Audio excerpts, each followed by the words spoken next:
New time-lapse movies from NASA's NEOWISE mission give astronomers the opportunity to observe objects like stars and black holes as they move and change over time. The videos were made by combining more than 10 years of observations. We have ignition and liftoff of a When the mission launched, it was called WISE, and its goal was to study the universe outside our solar system. But NASA repurposed the mission.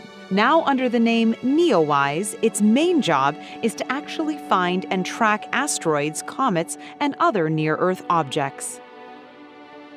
To do that, it continuously takes pictures, just like scanning the inside of a globe, to complete one all-sky image every 6 months. By combining 18 all-sky images taken over more than a decade, the mission is opening up a deeper understanding of the universe. Like this feeding black hole, you can see that as gas is pulled in close to the black hole, it gets hotter and brighter, indicating the black hole may have eaten a star. Here you see a star reaching the end of its life. As it runs out of fuel, it appears to pulse as it expands and contracts. This star-forming region is home to more than a dozen protostars.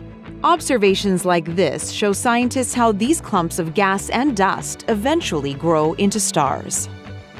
These frames capture a brown dwarf moving across the sky.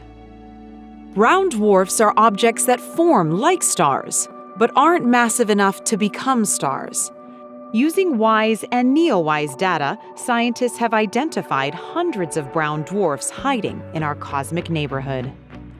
And more discoveries outside our solar system are expected.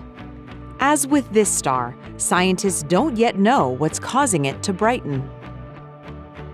There are many more treasures yet to be found in the NEOWISE all-sky maps.